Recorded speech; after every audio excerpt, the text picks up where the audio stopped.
we have major workshops on party congresses, like the one on the 19th Party Congress, and I'm sure we'll have, I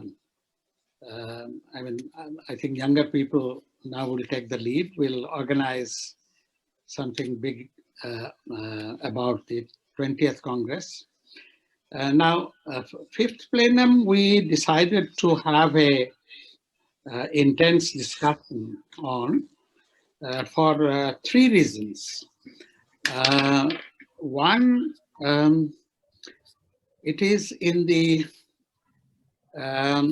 context of the pandemic, and China has tackled it. They call it, they have won victory.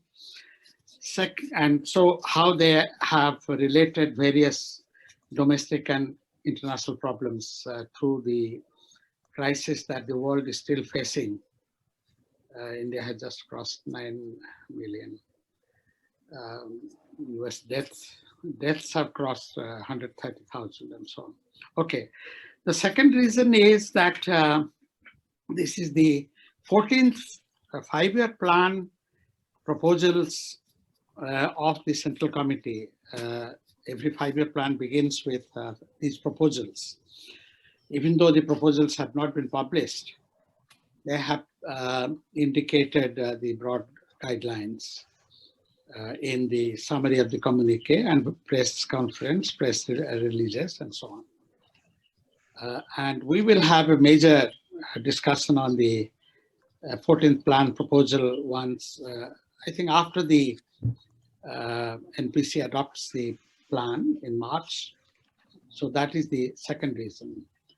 And the third reason is that there is they call it a new development paradigm.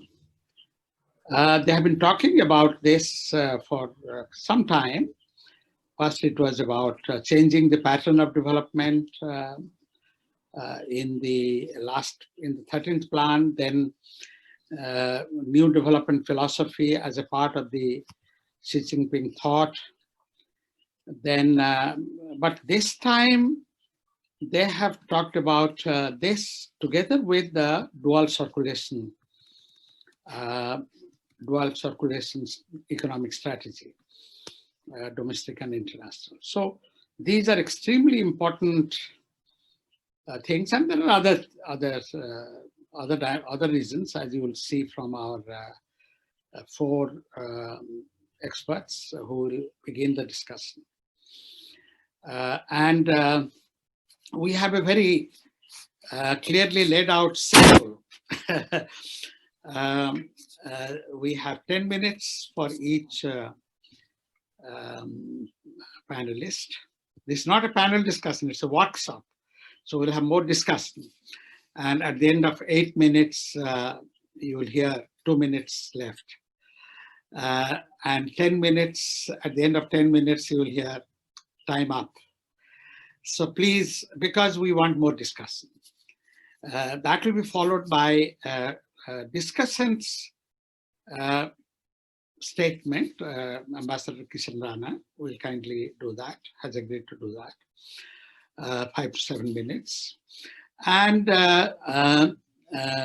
then we will come back to the panelists for a 2-minute response each.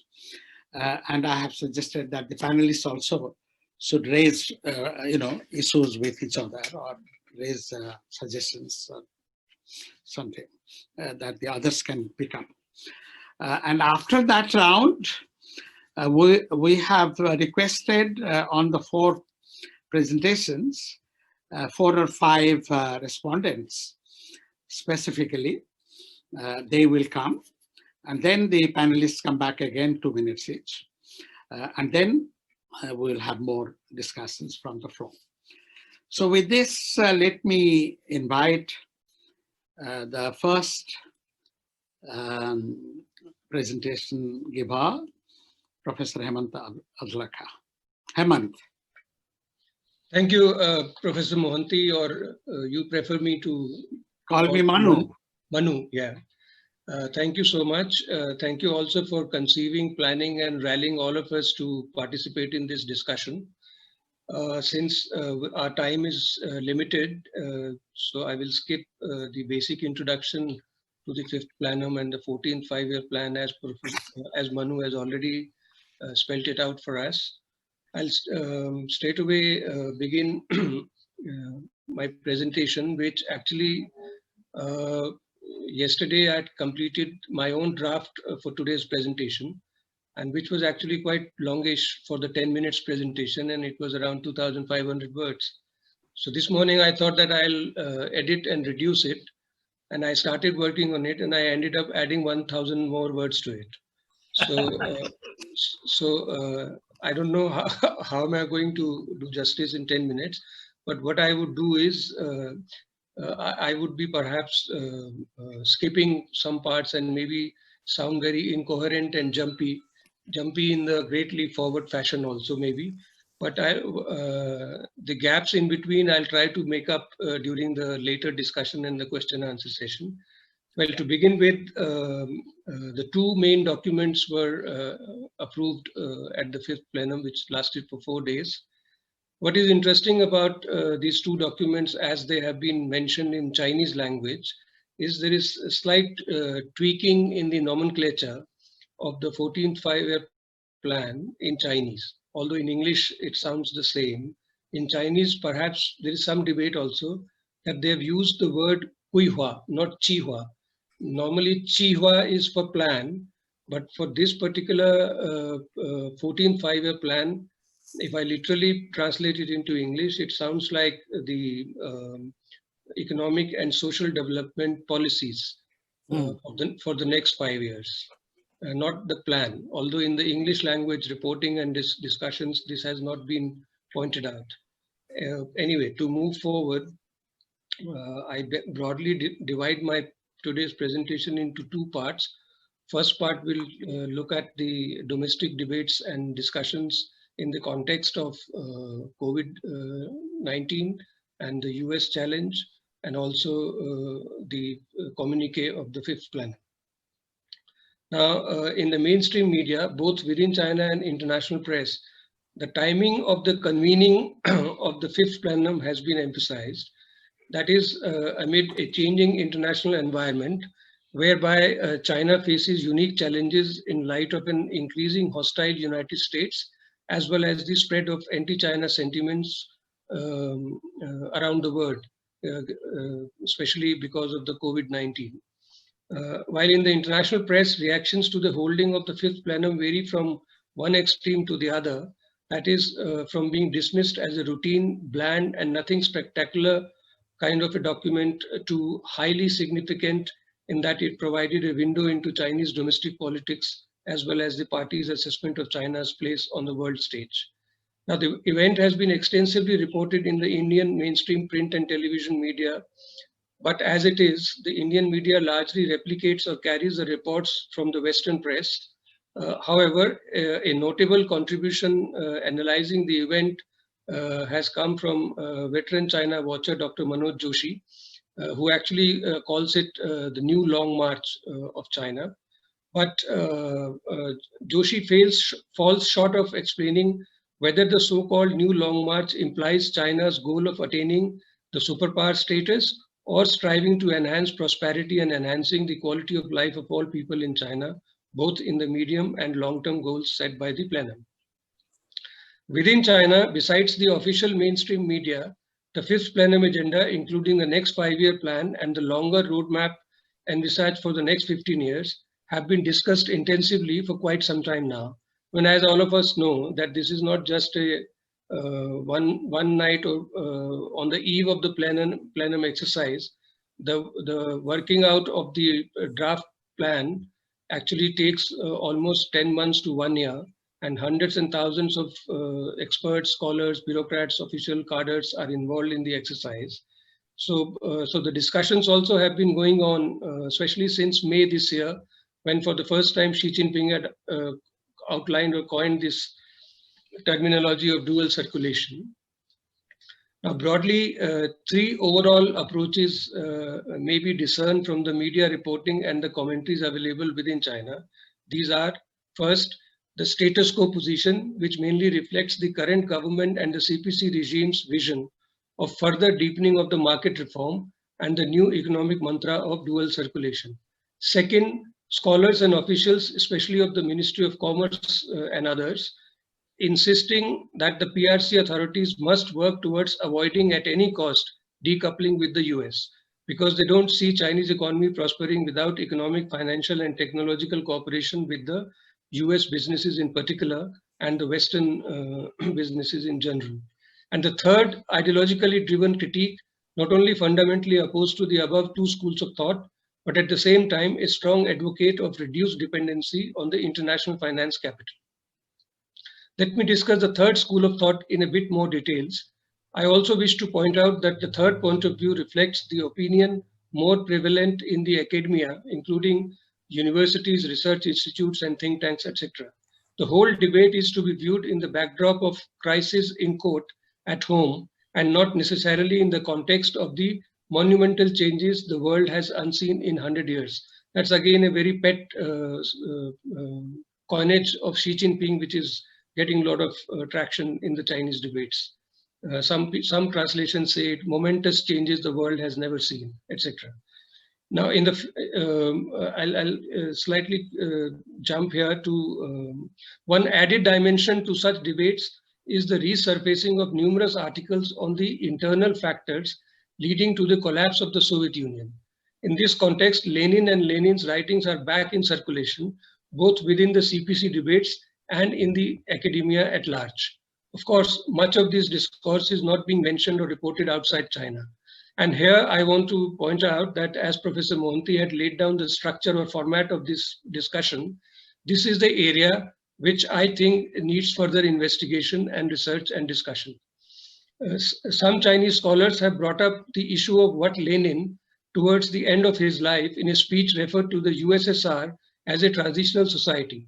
Lenin in the speech had said that socialists had taken state power and could thereby take the post-revolutionary economy, which he called state capitalism, further. Lenin's assertion was the socialist state could achieve transition to genuinely post-capitalist society. However, following Stalin's takeover, the conditions inside and outside the USSR effectively halted that transition as the revolution's goal. Subsequently, Stalin's USSR came to define socialism as state power in socialists' hands, overseeing an economy that mixed private and state enterprises with market and state planning mechanisms of distribution. Eventually, the transition from state capitalism to post-capitalist economy that was originally conceived as a means turned into an end itself, and the transition actually halted. And this reference to these discussions in the Soviet Union, especially Lenin's references, etc., many scholars are pointing out exactly the same halt to the transition to the post-capitalist economy has been happening in China since reforms in particular. Although many have pointed out that Mao actually had replicated the same state capitalism model from Soviet Union. But when we come to the last 30 years or more of the reform era, that vision or that project of going to post-capitalist economy has been completely halted. So many scholars are looking at the developments within China and also the plan documents like 5-year plan, etc., or the focus on the socialism with Chinese characteristics or deepening of reforms further, etc., etc. In this 2 minutes are left. Okay. So let me now skip all this and jump to the foreign policy dimension of the Fifth Plenum communique.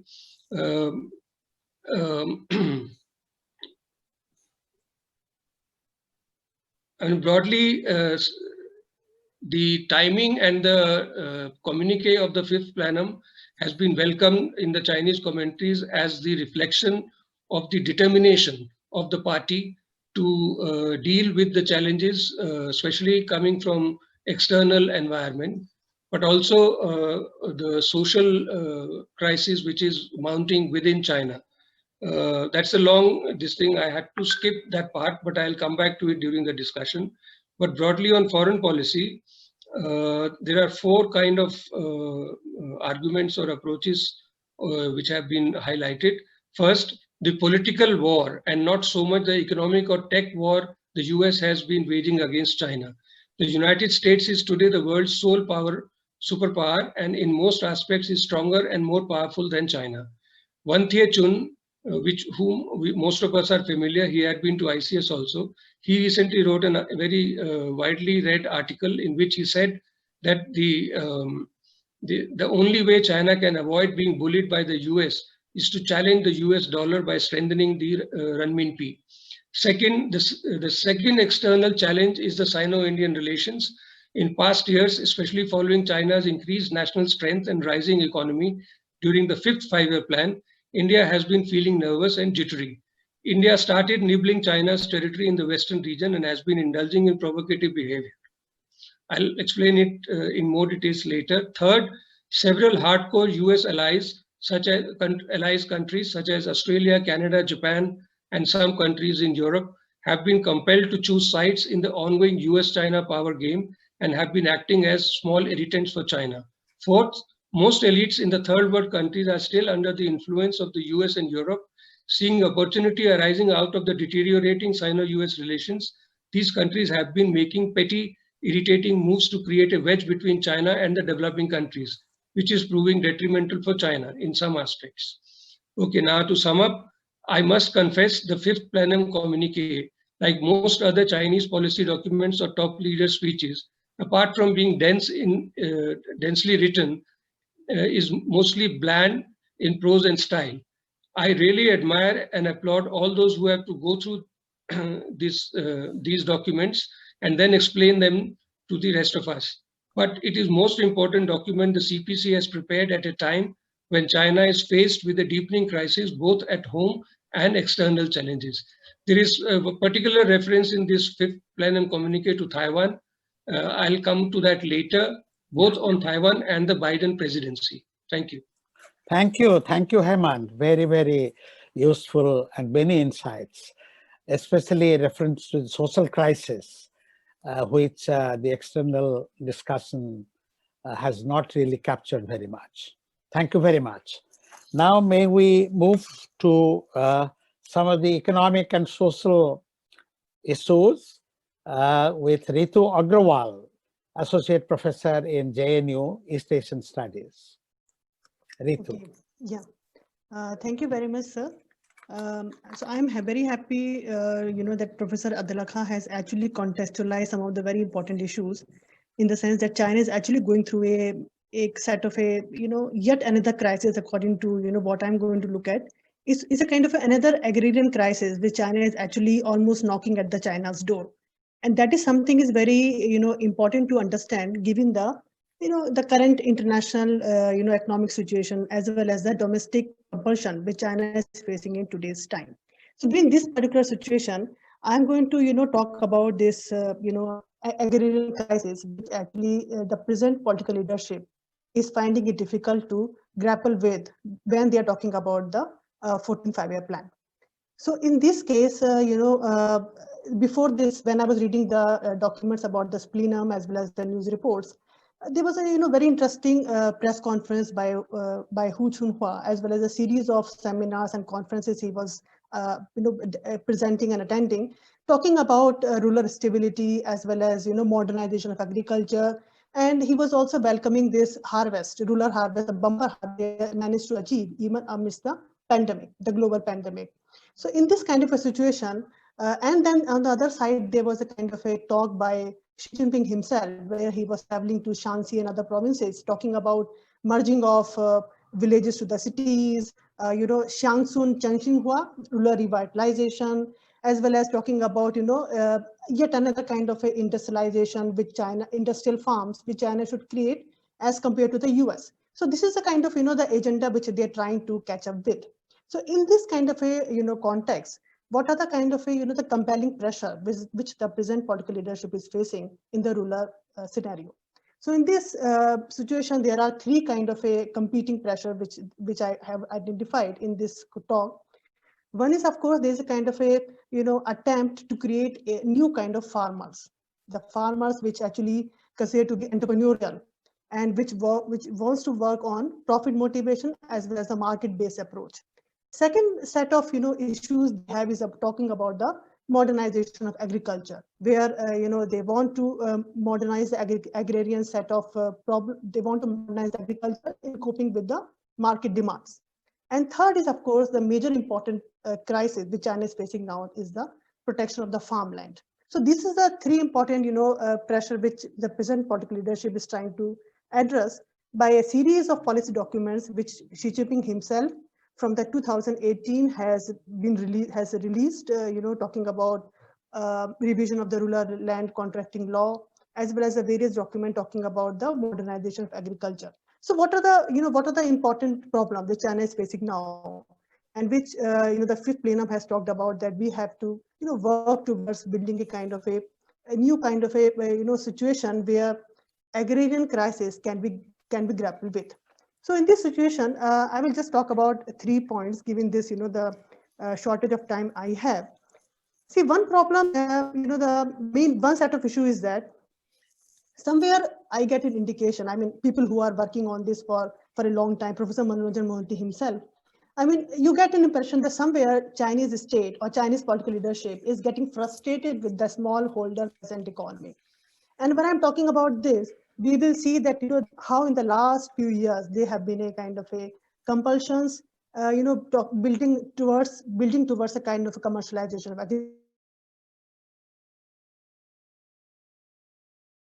enterprises, private companies to join hands with the peasant household, as well as talking about changes in the land usage rights.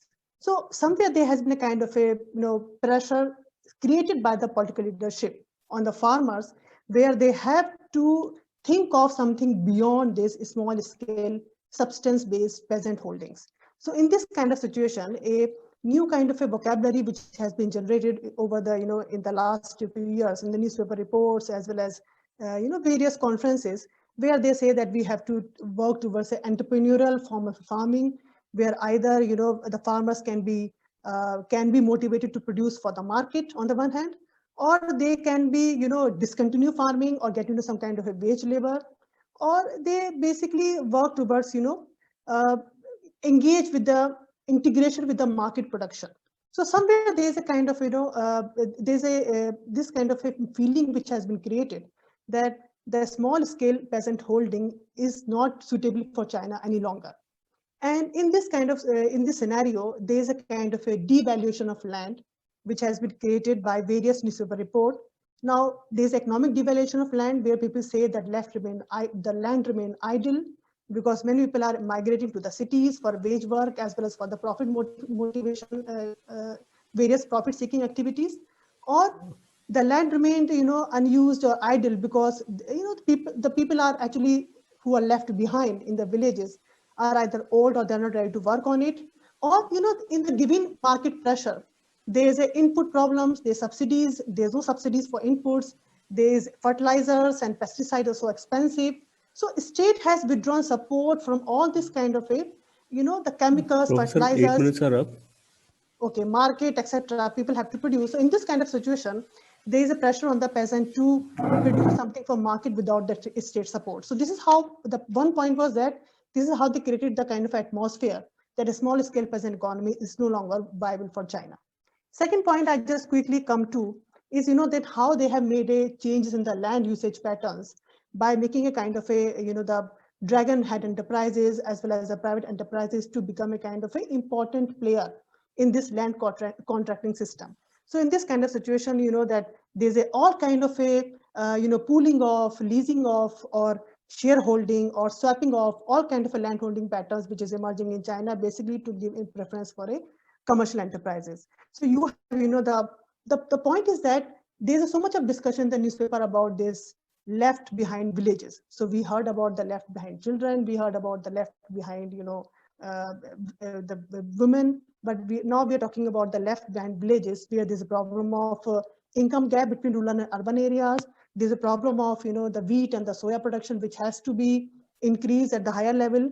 Then there's a problem of the farmland shrinking. Then there's a problem of environment pollution. So all this is actually and then there's a kind of a shrinking of arable land. So which is creating a problem for the Chinese leadership. Therefore, they have created a kind of a flexible usage of land patterns for so that the shareholding or cooperative kind of a farming could be developed there. So last point, which I just quickly make it. So this phasing of small holding to a commercial enterprises is not a natural process. Rather, I would say the state played a very important role in making it happen. And you have a kind of a competing actors where on the one hand the peasant want to give away the land because they think it's no longer attractive, it's no longer profitable. On the other hand, you have this state which want to create a lot of revenue generation through this land land selling or land leasing activities. And the thirdly, you have these commercial actors who want to generate profit.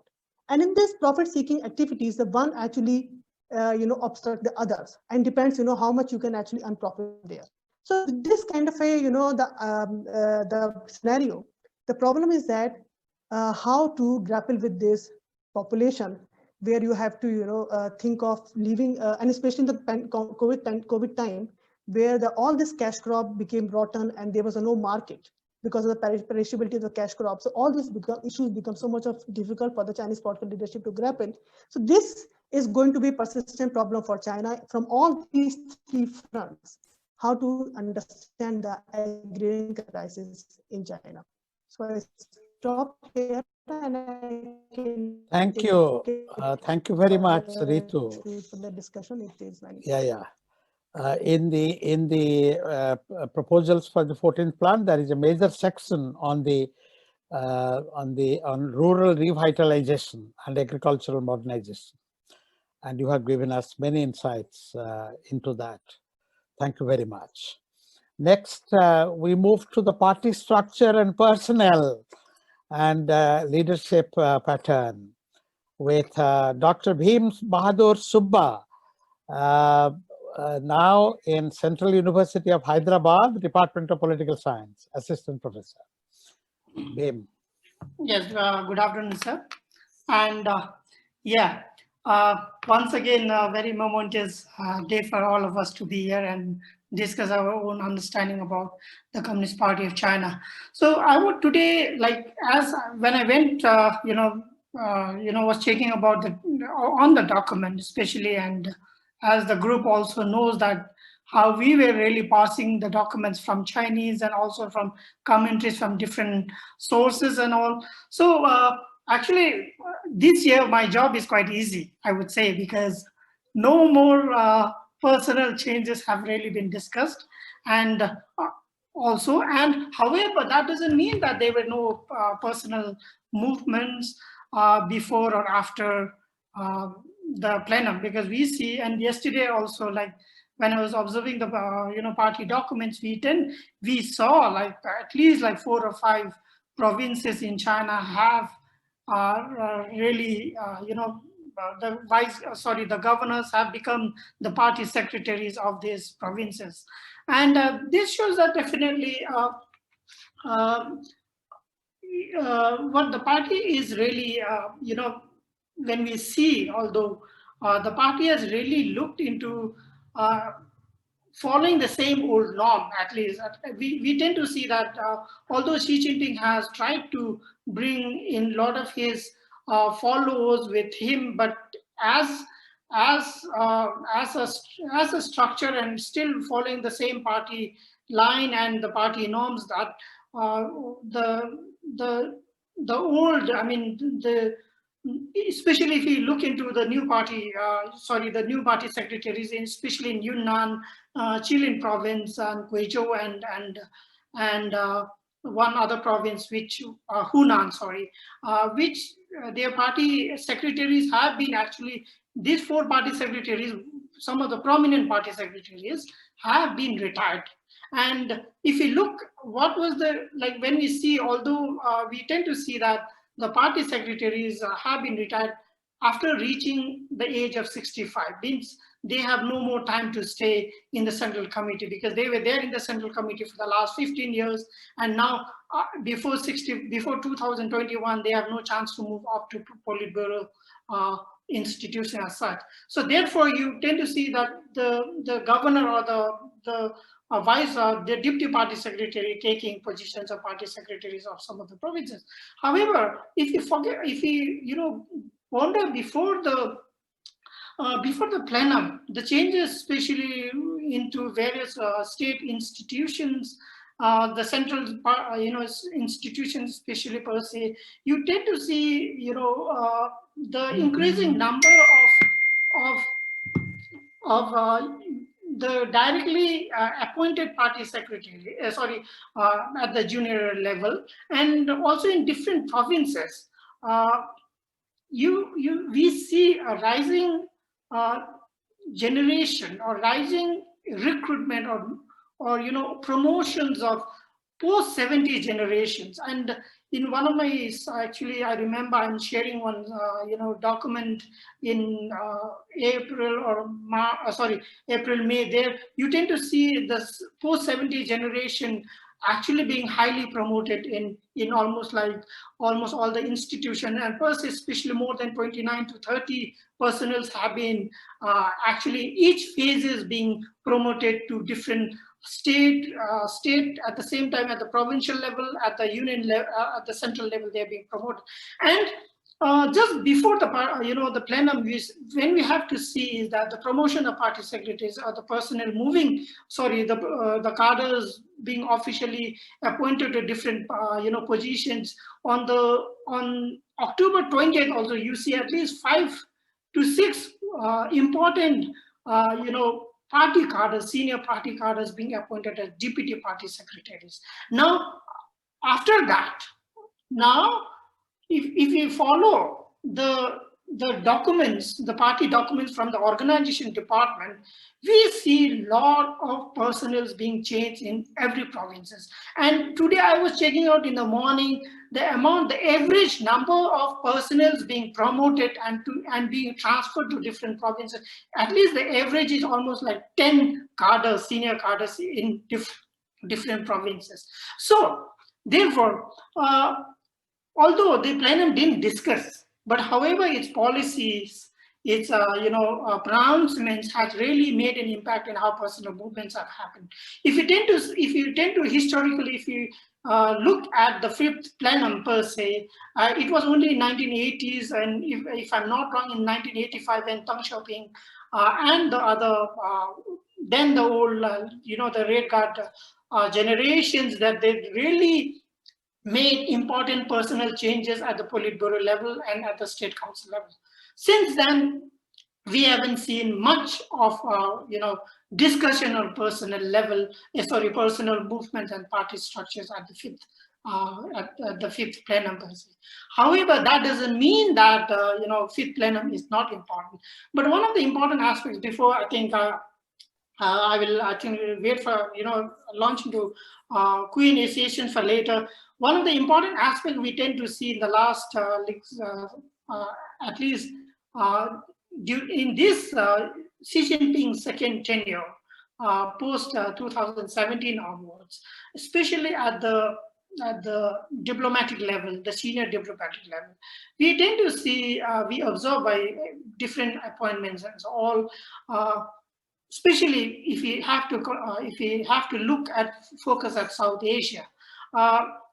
Many of these senior diplomats are being appointed, or they are being horizontally appointed from other departments, other central ministries, not from the foreign ministry per se. And for an example of Nong Rongshang, he is the ambassador, Chinese ambassador to Pakistan. But if you look into his career graph, he was actually serving in Guangxi, Guangxi autonomous, Guangxi, Zhou autonomous region. And similarly, if you see into Bangladesh, Sri Lanka, these are not career diplomats. They come from different, departments per se of the central ministry, and they are being appointed or horizontally appointed to man diplomatic corps in this region. And similarly, Dr. Subhai, 8 minutes are up. Yeah. So and if you have to see in some of the diplomats being appointed in Africa, also especially in developing countries where these BRI projects have been quite, BRI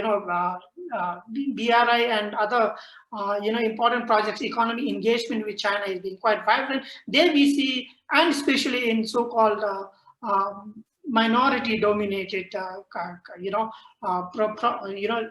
countries, you tend to see Xi Jinping or the Communist Party recruiting or appointing some of these diplomats being trained in those minority areas in China and being trained. And that's what we see, many of these diplomats being trained, or so to say, occupying important positions in Yunnan, Guangxi, are being appointed to these different states and all. So I'll stop here, and I think in the Q&A we can have a more engaging discussion. Thank you, sir.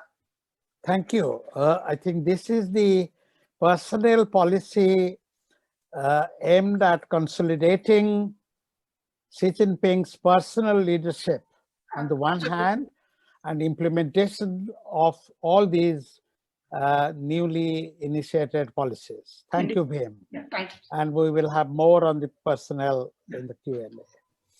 Now, our last contributor is Suresh Gopalan, known also as TG Suresh, Professor, Associate Professor, Center for Political Studies, JNU. Suresh. Thank you, Professor Mohandi. I will only try to elaborate this this idea of a dual circulation, which was elaborated in the Fifth Plenum. When I read about this this idea, I thought this is a descriptive term that is the Chinese communist leaders are using about the Chinese economy. But then there's a question, because for a very long time, most economies in the world are constituted by a dual circulation, having two separate, two distinctive spheres of economic activity, both an external as well as an internal. Pretty much all of the countries all over the world today are interacted, with the rest of the world. Therefore, having two spheres of economy is nothing novel about it. But the question for us is why today, I mean, in this year, the CPC raised this this idea and presenting it as a presenting it, then it seems like it is it's not a descriptive idea, but a policy matter. So I will just elaborate what does it really mean, and what are the long-term, implication for us, implication for the Chinese economy. Briefly, the origin of this idea, I mean, that I came to know more about during that, the Politburo Standing Committee meeting in May 2020, where which held, amid this China's battle with the COVID. And it was in that meeting, this idea, two important idea that China having a super large scale domestic market, and China has and it's again large domestic demand potential recognized, and also then suggested that China there will be a new development pattern of a domestic and international dual circulation and their mutual promotion. So this term appeared in that discussion, to my mind, there. And then in the Fifth Plenum, you have again a reference to it, not just passing, but as part of a general policy orientation. But again, the key to understand is that China is now giving more focus on its as a domestic economy and domestic economy is it is in the sense of Chinese not as a basis for say manufacturing and technology and other things, but China is increasingly focusing on expanding its domestic consumption. This is one important and also, but this idea, it's it is evident that it is largely compelled by external factors.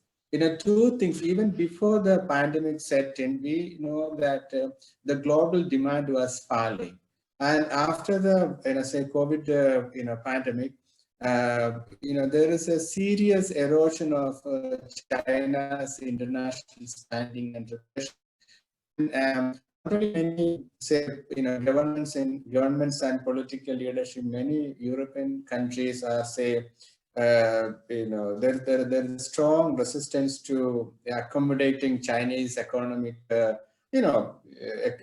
economic actors into their economy. So easily anticipating all this is one important factor in deciding to a renewed focus on China's domestic market. But at the same time, we also see that there is a continuity in when CPC today discuss dual circulation. It also in some way a culmination of a series of economic initiatives that happened during Xi Jinping's long years. Because it was also an attempt to correct some of China's serious economic problem, which is basically overproduction, overconsumption, and also that is the reason why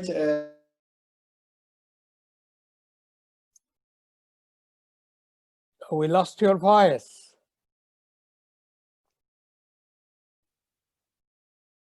Suresh, we lost your voice. okay. Unmute. Something happened. Yeah, unmute. Can you hear me now? Yeah. Yes, I have unmuted it. Yeah. Yeah. Okay.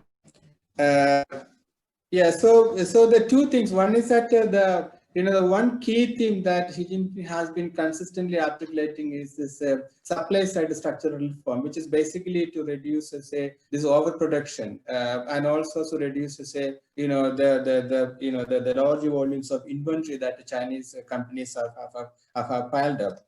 And secondly, there is this new suggestion that China has already entered, from a high-speed development to a high-quality, development. We do not know what does it exactly mean, high-quality development, but it seems that the idea of high-speed development is China is moving away from that kind of an economic model,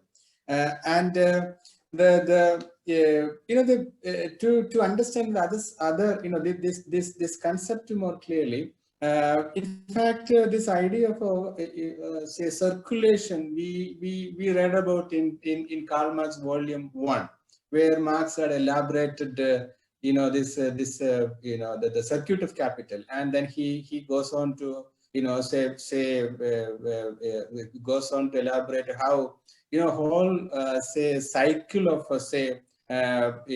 production, distribution, consumption, transform an economy into a fully capitalist economy. So one important aspect about this new idea is that economy is now seen as a process, not as something as a specific sector or something as a target or something, is something which can be achieved.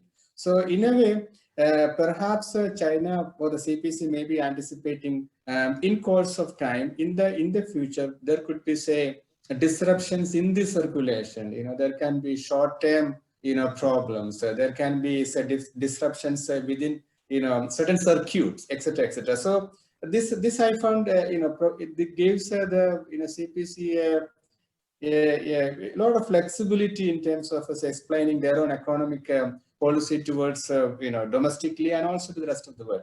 But one I have just checked some of the global financial reports about this dual circulation, and there are some anxieties about whether this will lead to whether this will lead to the fall in the global trade considerably. I am someone who is very happy about any major disruption in the international trade, because in the last quarter of a century we have seen significant increase in international trade, and international trade which is something people don't need. And China is very much part of the story. China is actually exported so much of its commodities and product into all economies, whether people in those economies is needed or not. So in that sense, since it is coming as a part of a correction, involuntary, but I will see that this will only make a much better accommodation of the world economy, and even China's position. And the implication 8 minutes are up. Yeah, the implication within China is that since China has focus on the domestic market, expansion of the domestic market, and also at the same time the supply side reform, it will lead to sometimes little price increase. Number one, and also once China's contribution in the global trade is also falling, you will also see that a corresponding problem with the China's forex earning, etc., etc. But otherwise, this will be to a great extent going to stabilize, Chinese economy from serious distortions it had actually created within China, because that prices are distorted, in many of the sectors, especially home prices, and all kinds of things. So, and also many of the competitive pricing for other, kind of everyday good. So one issue that China has to deal with in the course of time is to say how the pricing issue. But otherwise, it is interesting to see, whether this will be a short-term, tactical move. And then after say 2 years or 3 years time, when things settle, then China can again come back to go out strategy of again export, not only simply export of commodities, but export of capital consumption, like under Belt and Road. So China is look like keeping all option, but in the short term plan is to say to get back to the domestic economy, stabilize, and also prepare the people for these kinds of change, that there will be some change in the current living standards of people. So, and all this will help the Chinese leadership to prepare the Chinese people to accept new economic realities and economic realities. Thank you. Thank you, Suresh. That was very important because dual circulation is the key point emerging from this plenum in a big way. Thus, we have had a general perspective, external and internal dimensions, and two major dimensions of the economy and social development from the 14th plan, one responding to the agrarian crisis and one responding to the global as well as domestic economic problems and crisis, the dual circulation strategy, and one on the political dimension of leadership changes from provincial level to the central level. We have many other dimensions. They will come up in the discussions, I'm sure. Now, may I have Ambassador Kishan Rana to come in as the discussant. Kishan. Thank you very much, Manu. Let me get straight to the heart of the matter. One interesting way of examining turgid, heavy, verbiage-loaded documents is through word frequency analysis. And this throws up some interesting points if I go by the reports on such analysis. We find in the documents of this particular plenum a much greater emphasis on security and stability compared with previous plenums. We see less frequency on development, but more on quality of development, as has already been stated. And we see a huge emphasis on military strength, to the point where in the earlier document of 2015, it was used maybe 4 times, and this time used 18 or 19 times. It's something worth thinking about. The larger picture, clearly China wants to indicate that it's back at work. The pandemic belongs to the past. It is now focused on a forward program. There is also some emphasis on the fact that 2035 has been presented as a major landmark. Earlier, it was 2050 that was being presented as the horizon to which they were working.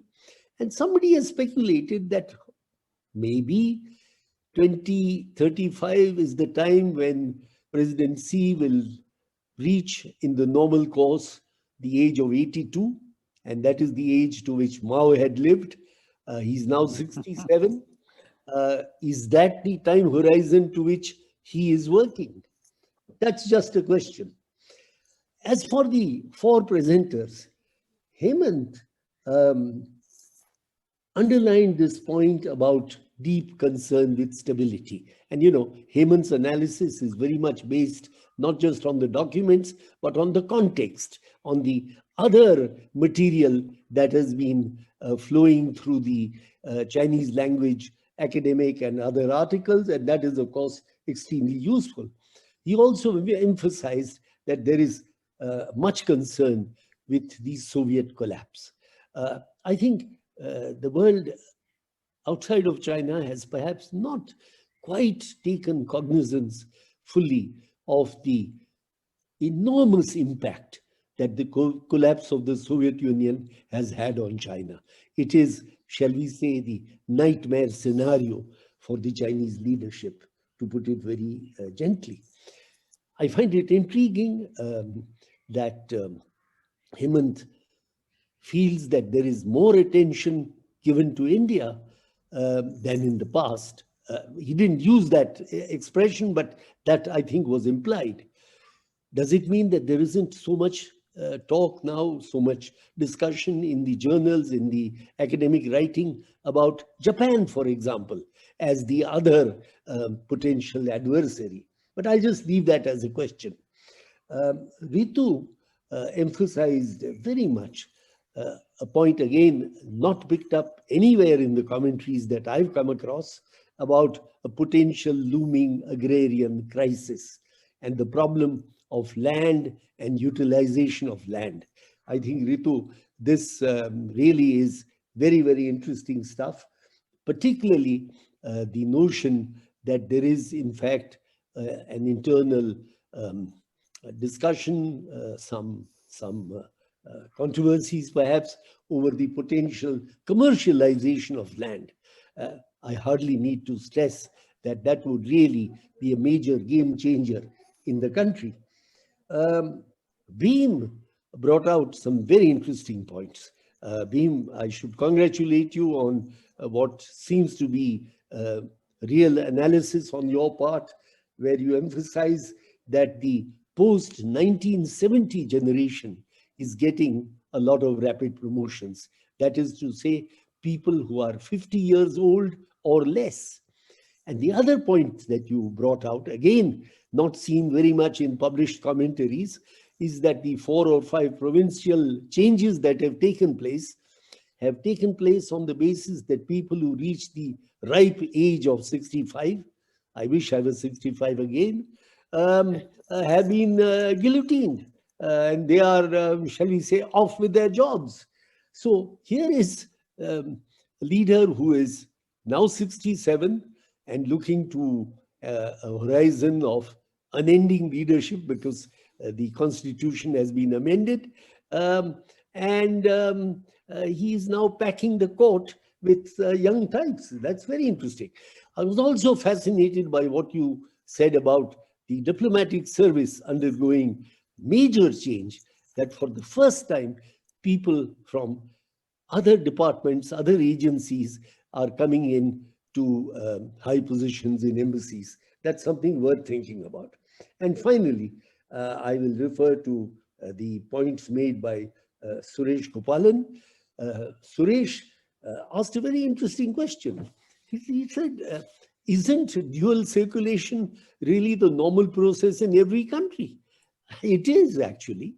But I think the Chinese have a fascination with this word shuang. Shuang, for me, I will defer to Hemant's far greater linguistic knowledge and that of Beam and others. But I think the Chinese love this word shuang, which doesn't really translate well into dual, because shuang is really twinned. It's a very special kind of word, but that's a matter of language, perhaps. And Suresh made the point that he asked the question, why is dual circulation become so important? Can I ask a question? Is it perhaps a way of distracting attention from BRI? Because BRI is the elephant in the room that nobody talked about. Absolutely nobody. And I'm a little intrigued by this, because here was BRI given the status of a constitutional amendment, no less. And 3 years later, BRI is, shall we say, an embarrassment. It's like the old drunk uncle who has to be tucked away in a corner so that nobody notices him very much anymore. I think of the comments made by Andrew Small at another ICS event, was it a week ago, where he said that de facto people are saying with regard to the China-Pakistan economic corridor, not as a failure, but not doing terribly well either. If the flagship project of BRI is in that condition, we dare not think of what's going on elsewhere, because really the pandemic has been a game changer, particularly with regard to BRI. So maybe dual circulation is a way out of that. And the attention to the quality of development is interesting. But in the past, the Chinese used to say, and they achieved this, every 10 years there was a de facto doubling of income of country GDP. This time, I think there is some mention that now the goal is that by 2035, GDP should be doubled and incomes should also double from the current nominal per capita GDP of $10,000 to $20,000. That's interesting. I will stop here. I think I've taken up my limited amount of time. Thank you very much. Thank you, Kishan. Those were extremely important points, putting all of them together also in a perspective. We will have the panel come back just now. I think there are several things, Hemant, you can pick up one or two things, particularly, and this I was hoping somebody will take up, is the great power diplomacy applicable only to great powers, or as one of the major principles governing foreign policy as a whole? In other words, China behaving as a great power, sorry, they call it major power in English, but it is in Chinese still Tako Waijiao.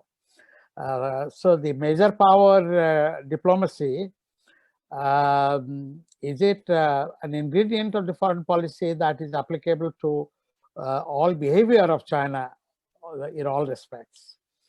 Ritu, the agrarian crisis also involves addressing the problem of distress migration. This left behind villages, now the new policies which they are talking about,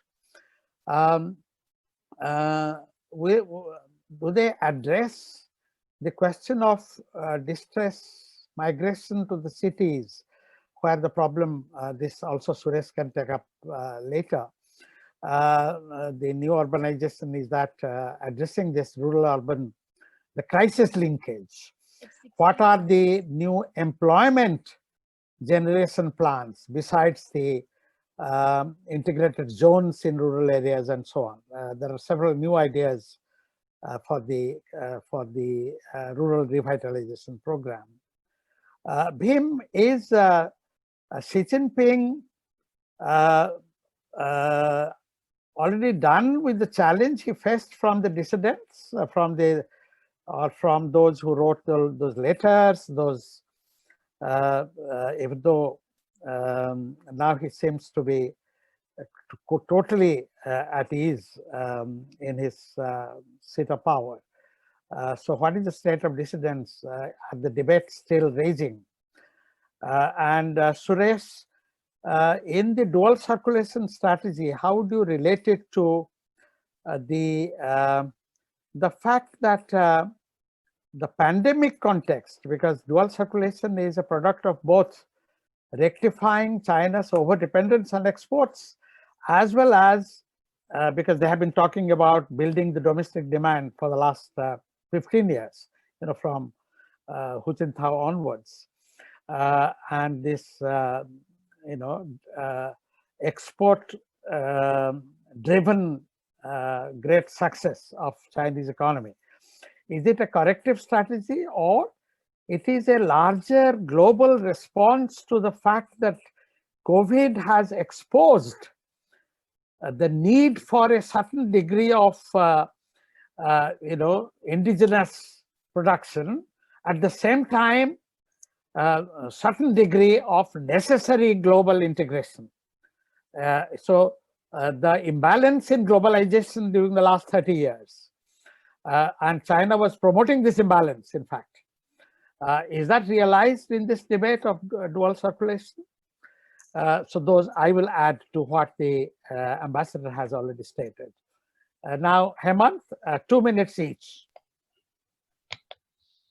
Okay, thank you, Manu. I thought that when I get another chance, I'll cover up some of the things which I had missed out earlier. But since you have posed a specific question to me, I'll concentrate only on that.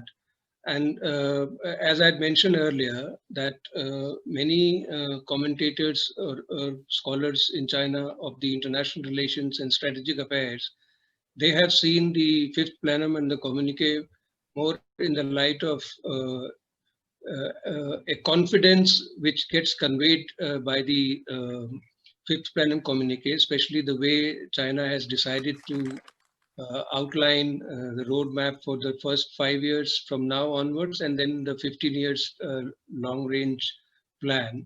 So within that context, I'll quickly spell out one article which I actually had received, because in China, normally some of the newspapers, when they publish opinion articles, some popular newspapers, the average people who visit those articles is somewhere between 50,000 to 80,000 or 90,000.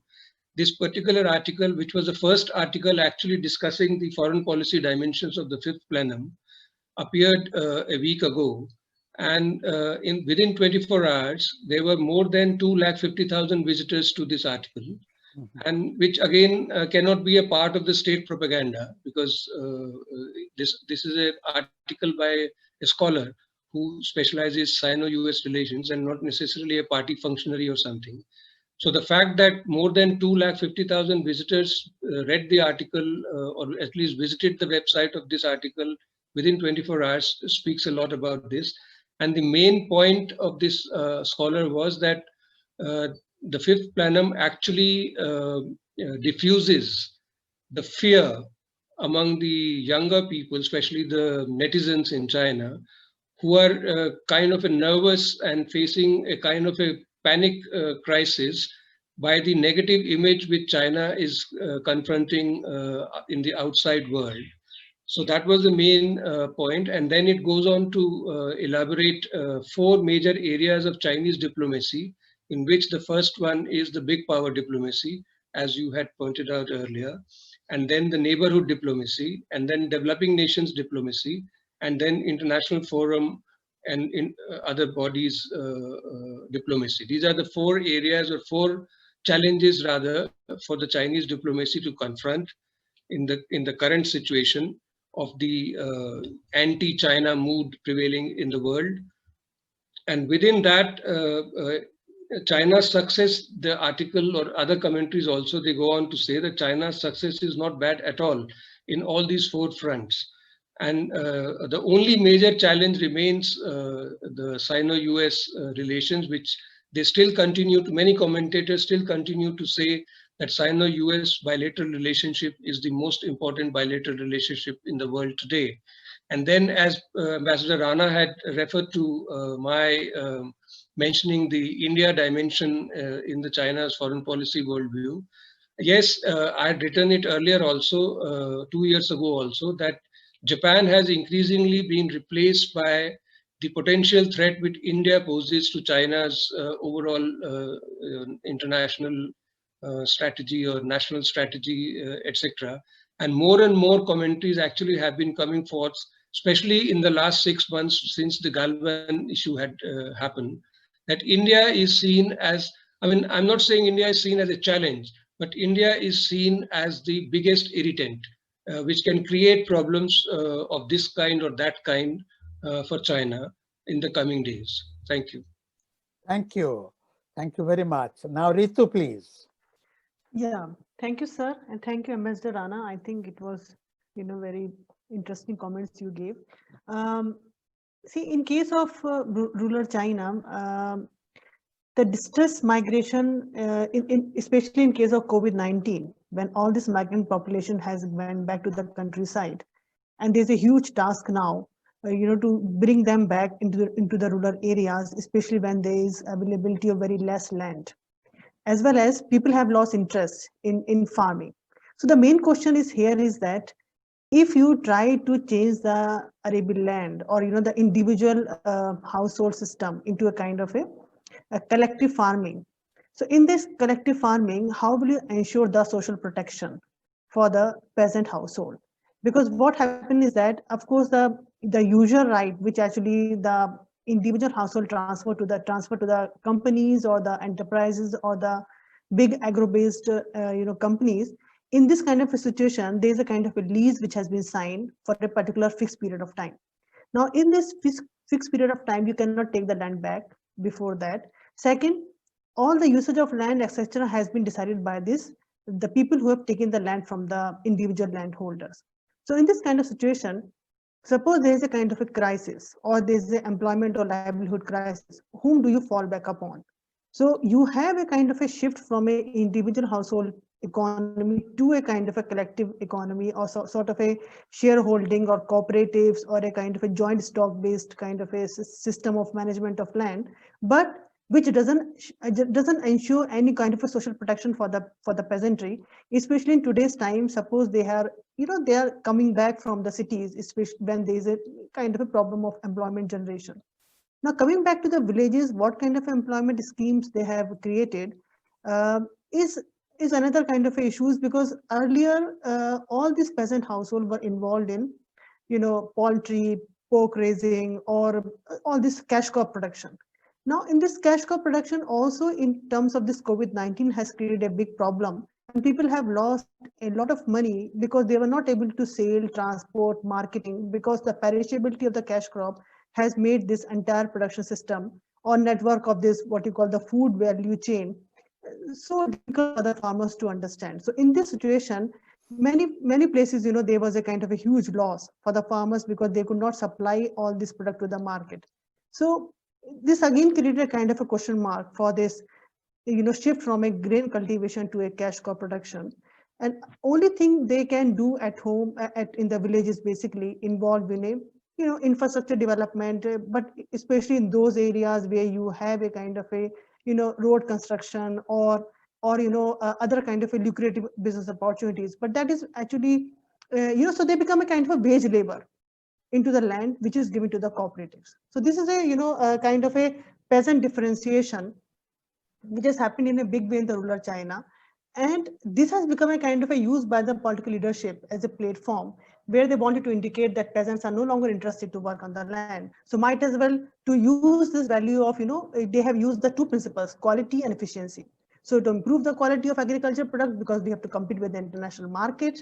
And second, to increase the efficiency of the, high yield kind of a variety of seeds, we have to give it to the, those companies who can invest money, bring investment, as well as ensure that the marketing of the agricultural products has been done. Okay, so I stop here. Yeah. Thank you very much. Now, Bhim, please. Bhim, please unmute yourself. Bhim, are you there? Yes, Yeah. sir. Yeah. Yeah. Thank you, Ambassador Rana sir, for your comments and all. Actually, as I was looking into this data on especially sources on China's diplomatic corps today being represented from different provincial governments also, but we also see many of the incumbent diplomats being appointed to different countries are also being recruited via central departments, SOEs also, like as PSUs as in the Indian case. And also and if you see also like you tend to see like from Xiong'an area, these kind of management experts are also being sent to different BRI-led countries where China has a very strong economic engagement. So that we see some kind of a very important development there, which I see. I think I will be following this more in more detail in my course of my research. However, coming back to Professor Monti's question, are there any dissents still? That question is still like if we are talking as a political dissent per se, if any cadre personally are challenging Xi Jinping's authority, that I don't see that often. But however, the intellectual group is still active today, what I see is. But one thing we need to keep, actually in today's discussion or in future discussion is that when these dissatisfied intellectuals or leaders were unhappy with any of the political leaders in China, or so to say the Yipashao in Beijing, they would leak out information to Hong Kong. But today with the national security law being passed, Hong Kong has become a no-go area for them as well. So after September onwards, I think it has relatively actually died out some of the really rumors that we hear about happening within mainland China. So passing of national security law has really inhibited a lot of information flowing outside. However, if you also see Su Changrun, who was one of the Tsinghua University professor who criticized Xi Jinping, but I suppose if I'm not wrong, if the news is still accurate, I think he must be in Fairbanks Center as a resident fellow there. I hope how much will he be there? I don't know, sir. But still, I think we will be getting. But with the passing of national security law in Hong Kong has really stopped our information flow to the outside world. Thank you, sir. Well, thank you very much. So now, Suresh. Yeah, I'll start with the comment by Ambassador Krishnarana, and I agree with you, sir, about the linguistic part. And there is a Chinese element in this formulation of dual circulation. Although the term circulation is originally a Marxist term, but in a way there is this element of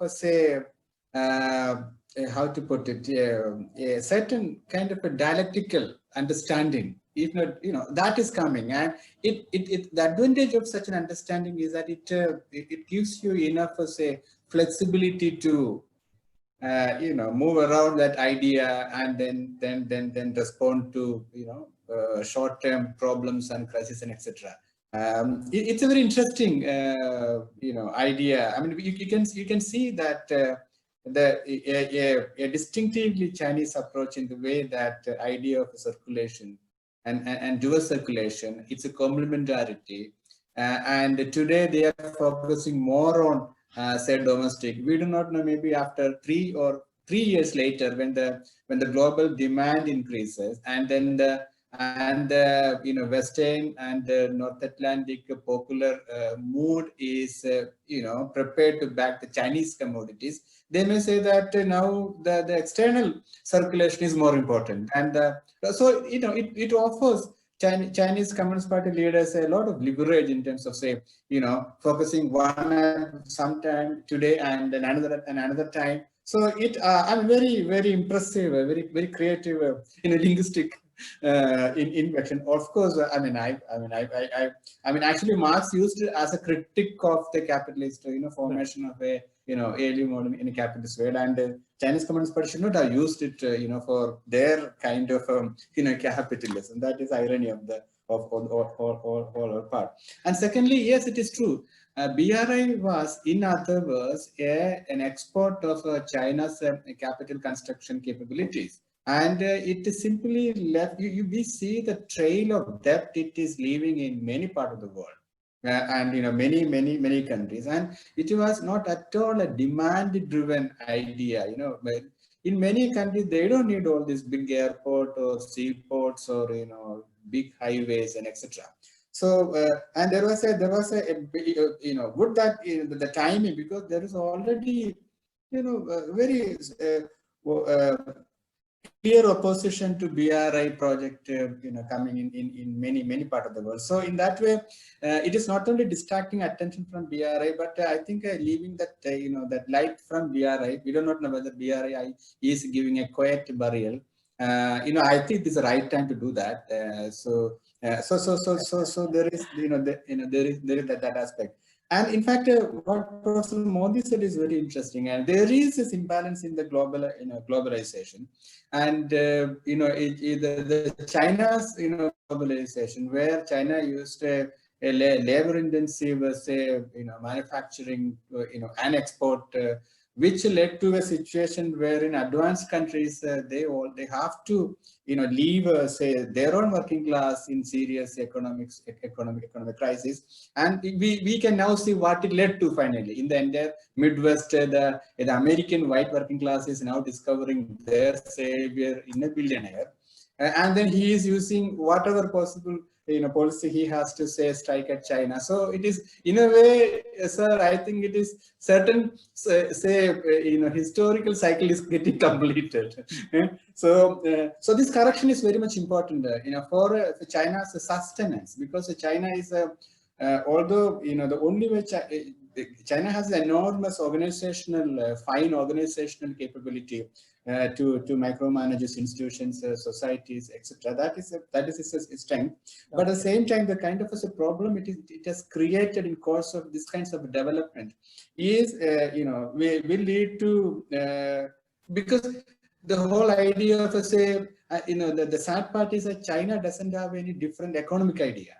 They simply follow most of the neoclassical, neoliberal ideas introduced in China. There is no qualitatively different economic ideas such as an early idea of a socialism or even household responsibility. So all the Chinese economic ideas are simply not much, say different from say the modern capitalist ideas we are very familiar with. So this only thing they are doing is maybe to focus on say living standard, some social protection, etc. So therefore, this whole pressure the Chinese leadership is experiencing, compulsion to say increase living standard, compulsion to increase GDP per capita into $20,000, which is it's not feasible. It is even in 2035, I do not know, but it's very very difficult. Okay. Yeah. All right. Thank you, Suresh. Well, thank you very much. I'm absolutely thrilled the way it is going. Now I'm going to ask a few friends whom we have requested to comment on some of these presentations. I start with Alka, please, and to be followed by Ravi. Yes, Alka. Unmute yourself, Alka Acharya. Unmute.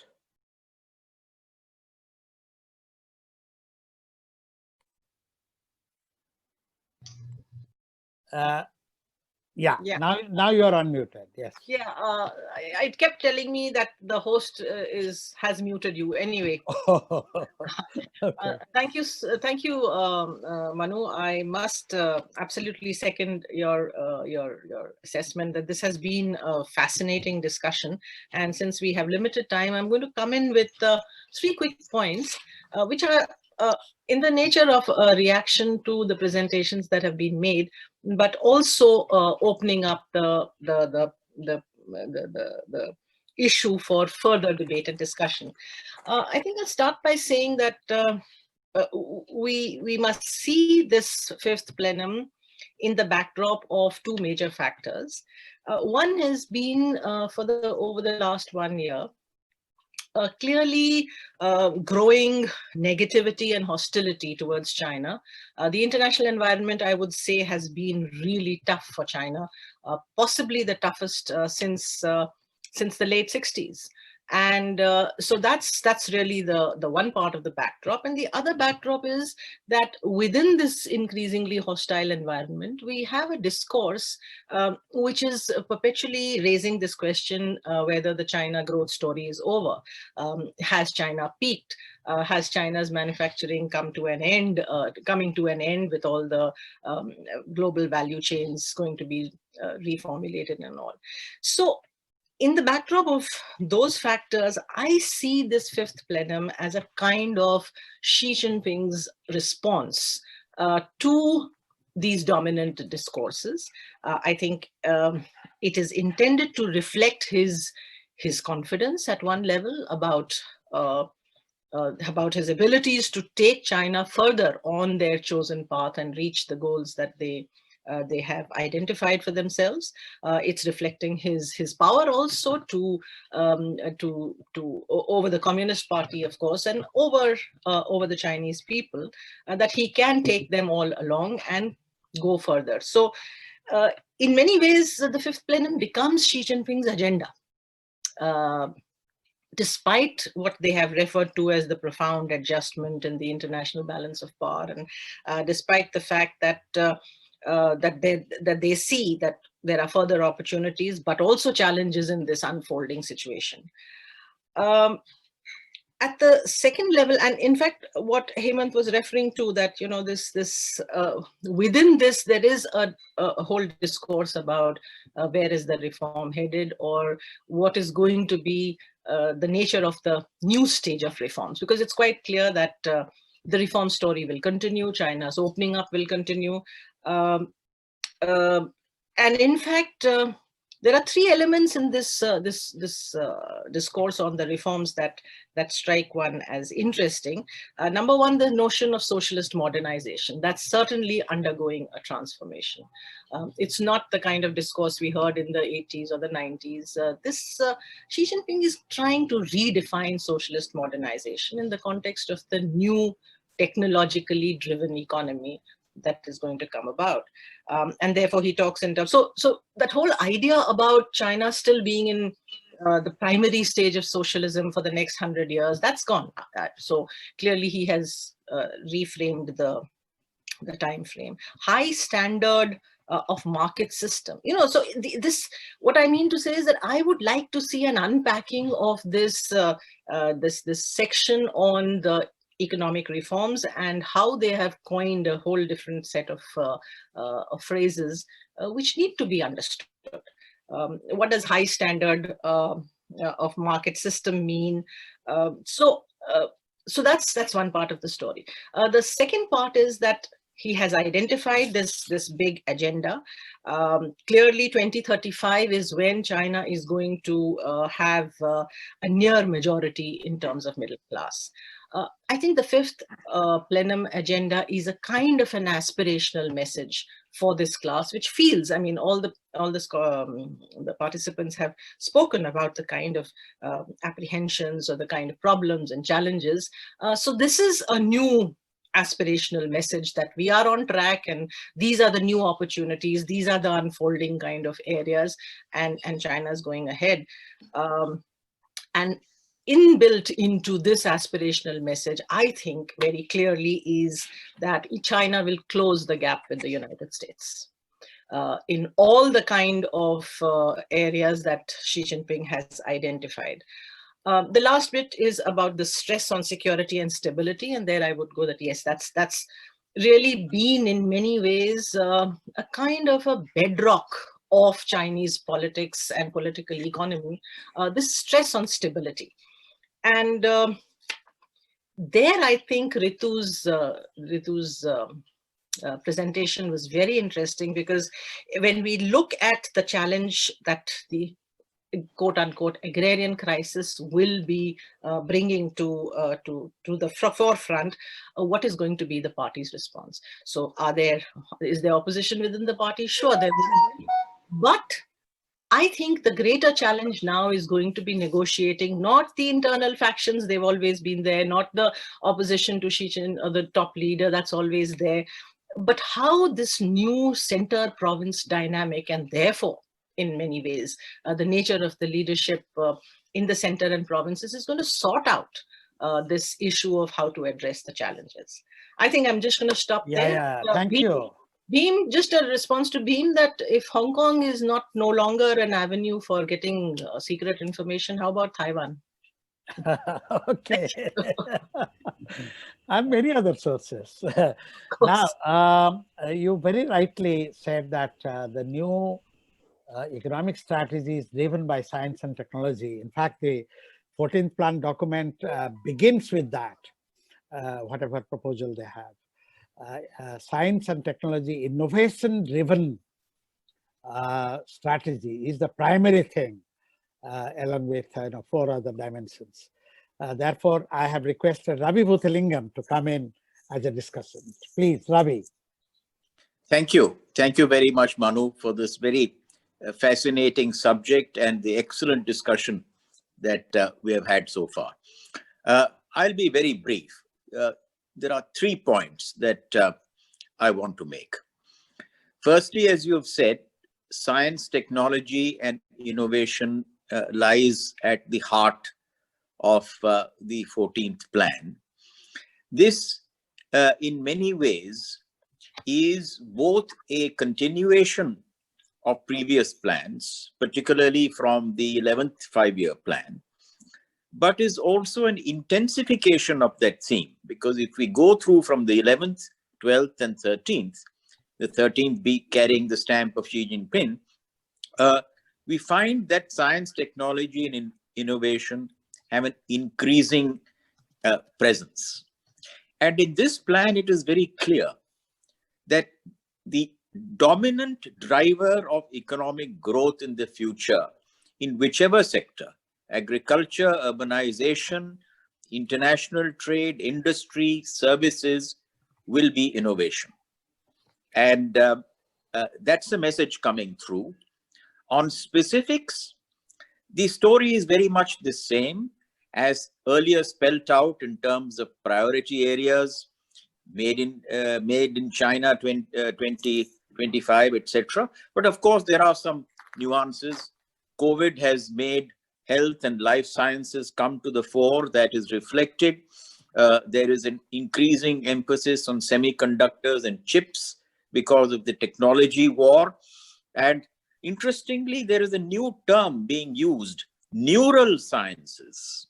Oh, I see. To do with behavior modification, social credit, facial recognition, and so on. That's what I read into that particular term there. So science, technology, innovation will be the driver. That is coming through very clearly. What I find even more interesting, and this is my second point, is that this plan spells out something new. What it spells out is what I call the ecosystem that will nurture this science, technology, and innovation. For example, there is a lot of emphasis on intellectual property protection. And some laws have in fact already been passed in the last couple of months, which have spelled out some of the details. And China clearly realizes now that it is increasingly a producer of IP rather than merely a receiver of IP. And therefore, this is an important area. Other examples of such ecological system support for science are things like technical infrastructure. 5G, for example, the digital infrastructure, the provision of charging stations for electrical powered vehicles, the spread of digital and contactless payment systems all over, practically doing away with cash and cards, and so on and so forth. The focus on talent, the focus on innovation centers, the focus on creation of law, particularly environmental law, and most importantly, the focus on attracting investment and venture capital from all over the world into China, because that will be necessary to power innovation and science. And this is going to be possibly the most difficult one for China to tackle, because a certain amount of global financial integration will mean an examination of Chinese standards. And the big question mark I have in this whole approach to the ecological system supporting science is, how is China going to deal with the question of standardization? Is it going to say, well, my standards will become global standards? Or will it say, okay, somewhere along, I'm going to cut a deal to see if we can agree on common global standards? To me, this is a big question mark. You So, need to change the screen to Ravi. Beg your pardon? Hello? Yeah. Please Let me carry on. continue. Yeah. There is also a recognition in this dilemma about standards that some of the instruments that need to be used to promote innovation and science are things like the valuation of innovation, how to transact innovation, how to buy and sell innovation, and the utility of innovation, which means a certain number of methodologies so far in use only in this so-called capitalist world need to be introduced, and how they will carry so-called Chinese characteristics will be very interesting to watch. Now, my final point, third and final point on is, how successful do I think the 14th plan will be in implementing this science, technology, and innovation strategy? I look at two things: internal capability and external challenges. If I look at internal capability, the track record of China's 5-year plans has been pretty good. If you take away the few plans between the 4th and the 7th, which covered the Cultural Revolution and the Great Leap Forward and so on, starting roughly from 1985, the plans have proceeded pretty much on track. As Kishan mentioned, doubling of income every 10 years has been more or less the norm. Though this time the doubling has been stretched to 15 years, kind of giving a little signal that it is slowing down. Incidentally, I don't think 2035 is all that speculative. To me, it seems like a simple average between 2021, the centenary of the party, and 2049, centenary of the liberation. But that aside, the internal capability to set goals for the organizational machinery to deliver in China is quite strong and quite positive. So I believe that the internal capability is certainly there. The challenges will arise in terms of the external factors, and there are some factors in favor of China, and there are some factors going against it. In favor of China is the fact that China is very highly integrated with the world economy. And to completely decouple, de-link is going to be extremely difficult.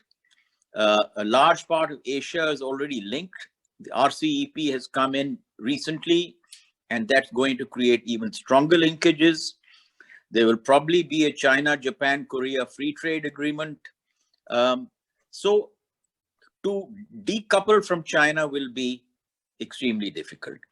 On the other hand, as I said, the question of Chinese standards in future for technology, for systems, to be acceptable around the world will mean a certain amount of Chinese flexibility, give and take, and acceptance of certain norms, which at this stage looks well, let me use the word challenging. It's not clear how that ball is going to roll. But if China can find a system, what I call, if it can be, Hobbes said that a state-led system is a leviathan. But if China can somehow find the trick to be a slightly nimble leviathan, it may be able to manage that leap.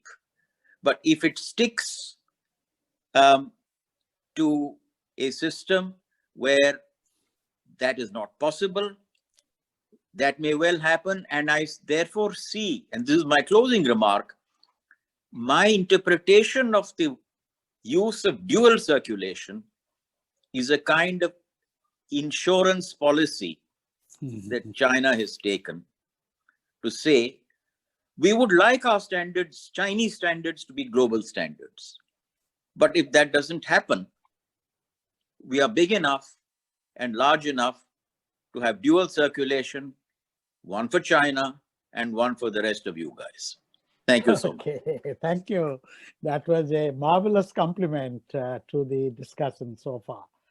Well, Venkat Raman, and then Rija and Partha. Okay, Venkat, please, and no more than 2 minutes. It's already we also have 4:38. So I think Ravi sir and Alka ma'am have already said so many, provided so many inputs. I just want to say 2-3 things. One is the Corona crisis is somewhat, can be likened to the Chinese response to this crisis is somewhat likened to the financial crisis. When the financial crisis happened, the Chinese realized that, we cannot depend on the external world. So now we need to boost domestic consumption. And now again, if you see a similar kind of a connect is there. If you look at the 14th five-year plan, ambitious targets for urbanization, new urban employment growth, increase in shares of consumption and services. So I think as the Corona has happened, it has given the party state an excellent opportunity to, this has simultaneously gone along with the failure of the Western democracies. So it is kind of an excellent opportunity which the party is going to capitalize in terms of addressing the legitimacy deficit because of its apparent success in dealing with Corona. Another thing is, when BRI was launched, the question was, China was suffering from overcapacity in hardware.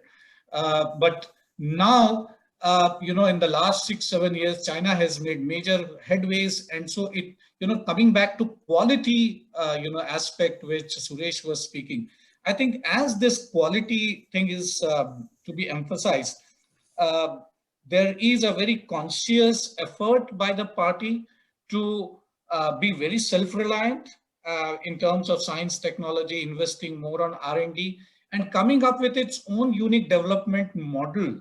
And make it such a high-stake offer that despite the best attempts, the rest of the world, the corporates and other stakeholders, they have no other option but to get dragged into this whole, contribute to this whole project. I mean, this is something which is inseparable for them. It's too alluring for them. And whether they like it or not. So for example, if you look at the electric vehicles, Chinese are already a trendsetter, whatever is going to happen. In the height of this US-China trade war, Huawei was actually invited to for discussions on standardization of 5G.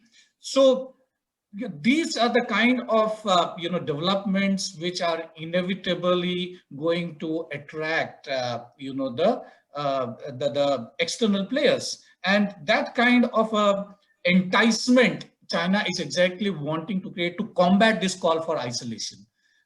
So this is what I feel. And second is coming back to this is one point. I will not go deep into the other points which are going to be stemming from this this thought. The next one is which Bhim actually spoke about, diplomats from poor provinces. So I was wondering that, the idea of sending party officials to many of these are actually, because they have got the administrative experience of dealing with certain conditions. Perhaps, if they're going to send to some of these, African countries, some Latin American countries, perhaps they will be able to show a diplomatic face of China, which is going to be not something which is been projected to be exploitative. So to combat over the anti-China sentiment, I think, and in the process, give these people that kind of an exposure.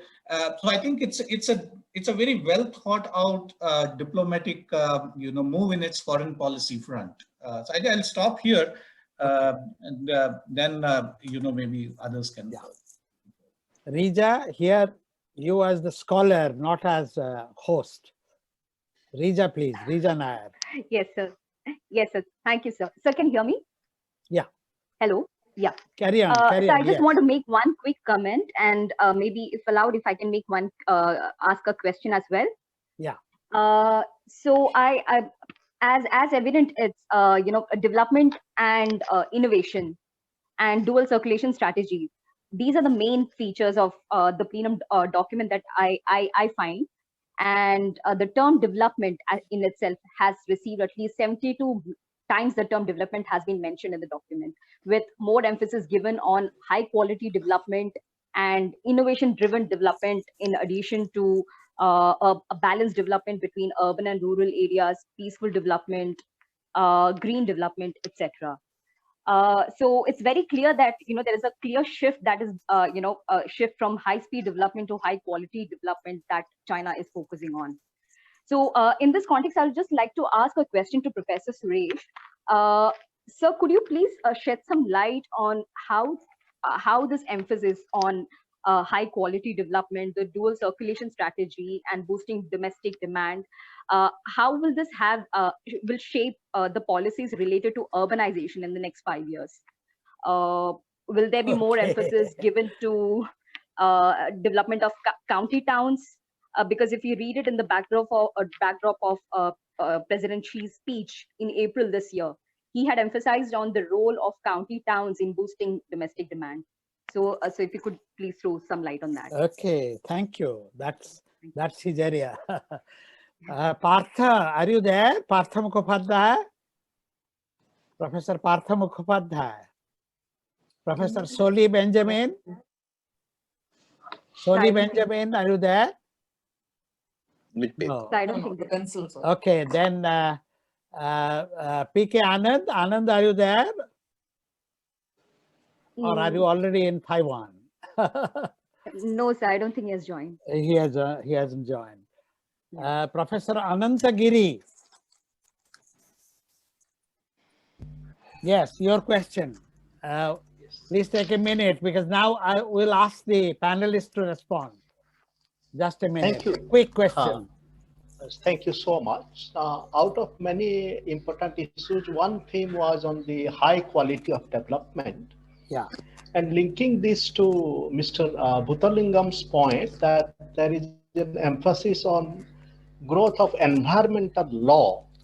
So my query is that this discourse of high quality development, how it is related to another theme in Chinese constitution, that is the building of the ecological civilization. And I think what we have missed in the discussion so far, that in the plenum document, what is the civilizational dimension? Oh, we have lost your voice. Yeah. I'm just saying that, so far the discussion. Yeah, got it. Has so not ecological civilization. We haven't had discussion on. And also I wanted to point out, what is the discourse about culture, ethnicity, and nationality, because the discourse so far in the plenary has not touched upon some of these issues. Thank you. Actually, many issues we haven't touched so far, and thank you for identifying some of these very important ones. Well, now I return to anybody else who'd like to come in? Anybody else? Nalin? So Ambassador Yogendra Kumar had raised his hand. Ambassador Yogendra Kumar, please. Thank you. It's absolutely fascinating, and truly I'm absolutely educated by the scholarship of the participants here. I have actually two questions come comments. One is regarding the agrarian crisis, which was talked about by Professor Ritu Agarwal. And actually, it's quite a serious matter.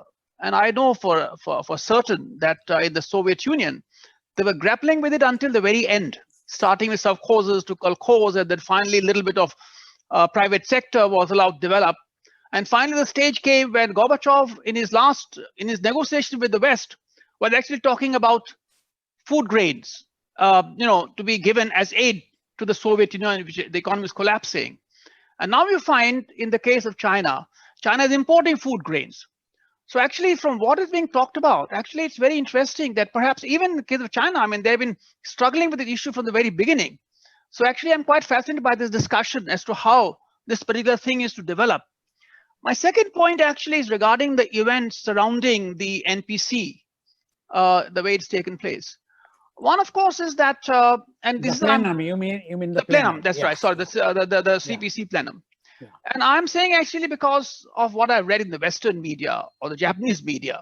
One is that the announcement for the plenum was done in highly unusual and rather unprecedented manner, in the sense that it was the Politburo standing committee, standing committee to the Politburo, where the decision was taken. It was announced, rather than at the Baidaho, resort retreat where a lot of these things get discussed. So that is something which is actually quite interesting.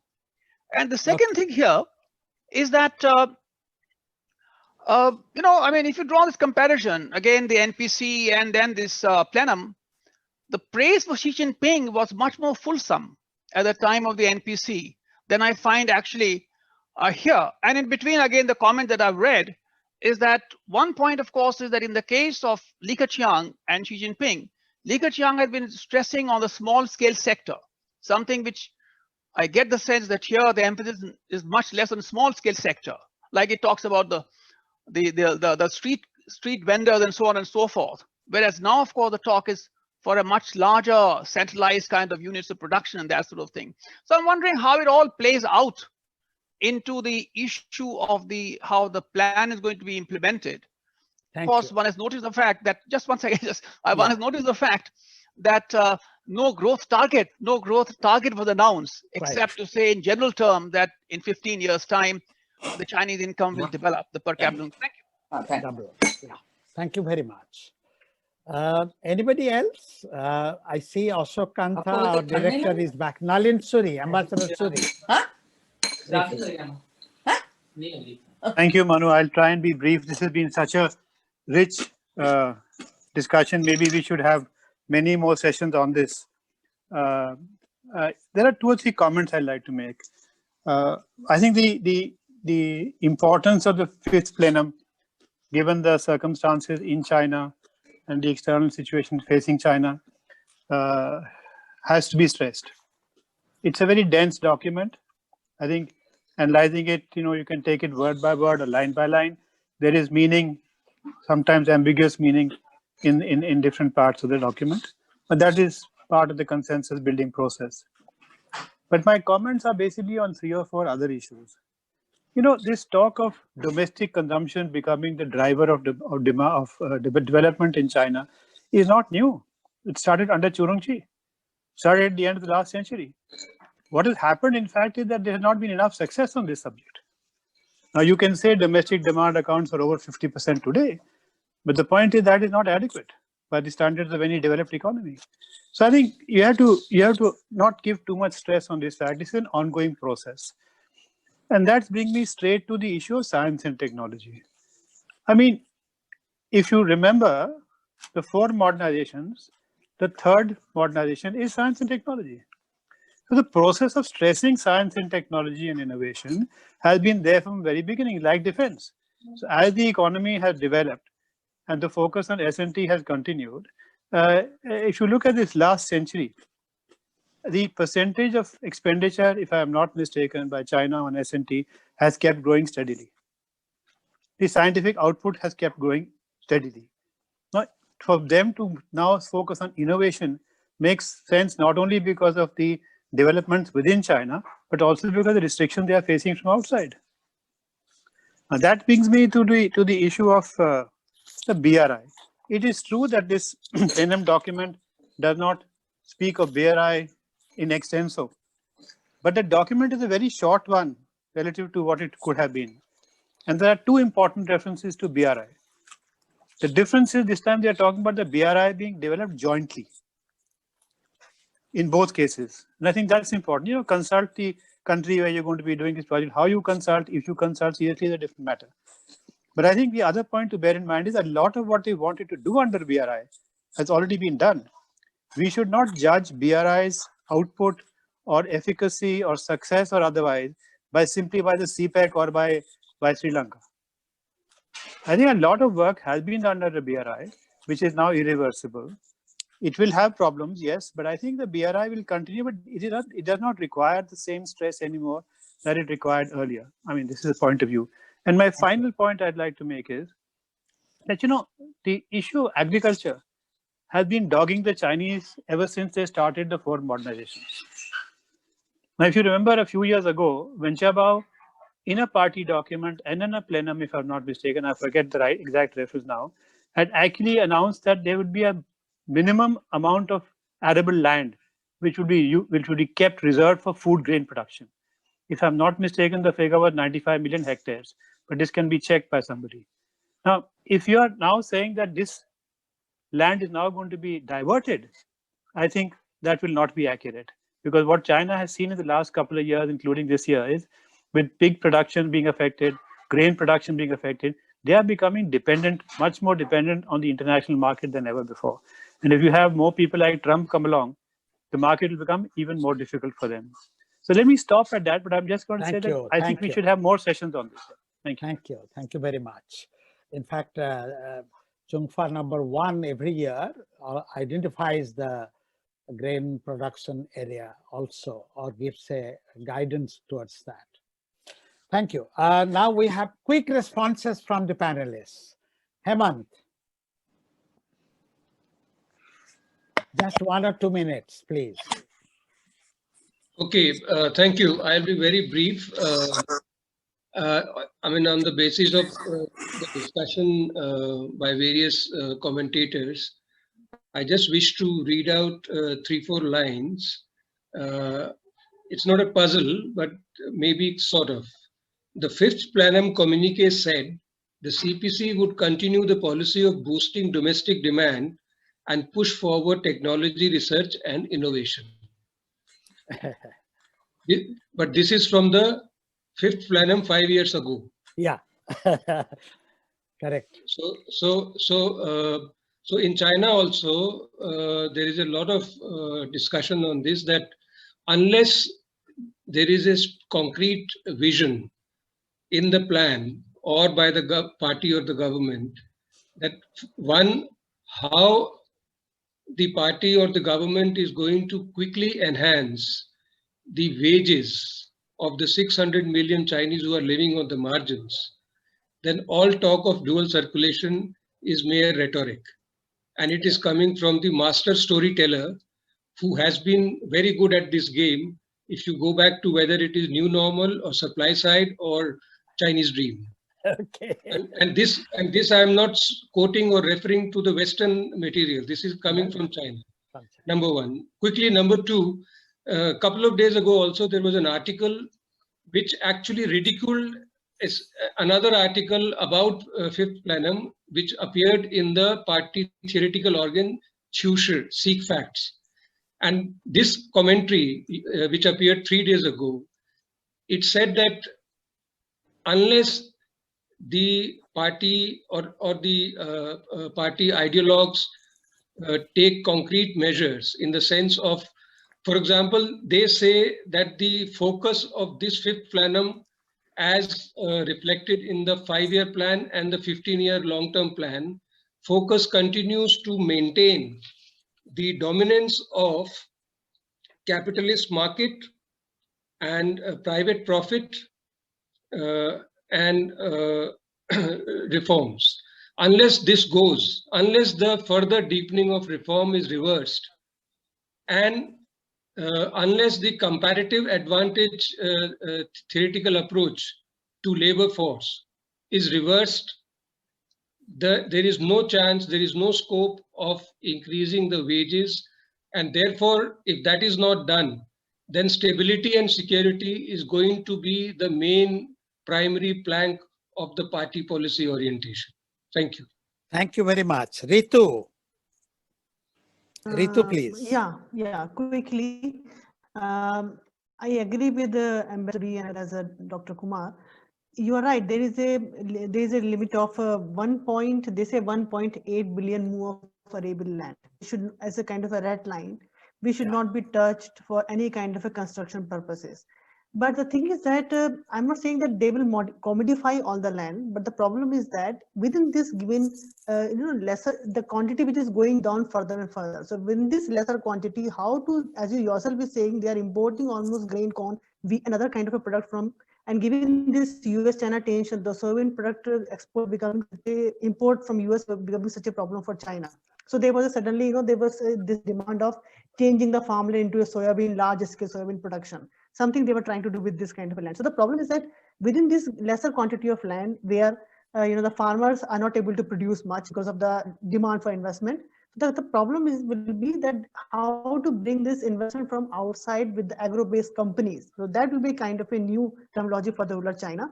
In this situation, what will happen to the individual based peasant whole economy and their social protection? Because they'll be eventually losing the kind of a usual right over the land. That's what I was trying to argue. Yeah, thank you. Bain, please. I took quick responses. I think coming back, I think responding to Dr. Raman's first question, I think I won't agree, I cannot agree more, with him, because showing China's very benign face on development and its interaction with other countries, especially in the time of BRI and the last 2-3 years, actually. You better reply to me. Shows that. Okay. And Professor Alka's question, I think for the intellectuals can really pass away, can write to anybody they want to. But I don't think so. The political dissents per se, the leaders or cadres, they can't really escape. Hong Kong. They have to say something at Hong Kong before information passes on to the rest of the country or the world. So I think I have that, Okay. That to my understanding. Thank you, sir. Thank you. And finally, Suresh. Cyst? No. Yeah. He said something wrong. This is to Rohit. Regia's question. I think in China, the large scale construction is losing its steam, and that is the one thing about when we think about new say urbanization.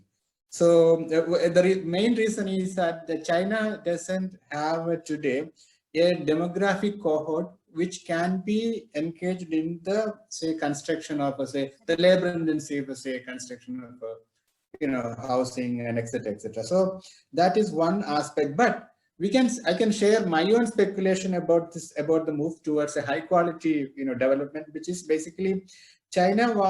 Some years ago China showed it that the intention to move away from the the manufacturing of, say, all this toys, garment, apparel, shoes, and electronic items, etc. So, in other words, China doesn't want it to be known again as a factory of the world. Then move into finance and other producer services, etc. This was one idea, and in many cities in Shanghai and Guangzhou, they have started this move, but now they are halting it because since this is a sector which offer a lot of employment, they don't want this transition to happen, quite quickly. So this is the and then to promote say domestic consumption. County towns. What is your point about county towns? Yeah. See, the Chinese county towns are actually very large towns. They are no longer in, say, the county, very small county town. They're very big, say, urban, say, centers. So consumption in those places are significant. So, that's Thank you. So I have one, sir, I have one point about, say, Ravi Buddhalinga mentioned about the science and technology. What does science and technology do in a society is basically contribute to productivity, and hence it is actually helped to achieve a higher turnover time of capital. So China is also in the same, my criticism that China is in the same line of, say, accumulation. They don't have any other idea to deal with a better world, be it say people's life or to the environment. This is my, thank you. Our time is up, but I will request Kishan Rana to have the last word. Kishan. Kishan, are you there? Okay, otherwise, I think I will conclude because I was hoping to conclude even at 4:45, but it was so interesting, we carried on.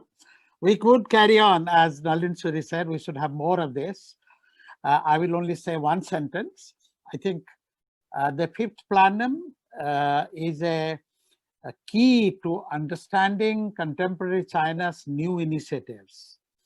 And some of that we have now captured, new initiatives from COVID situation, from internal and external challenges, and from the kind of high floating dreams and ambitions and aspirations that have been put before the Chinese people and the world.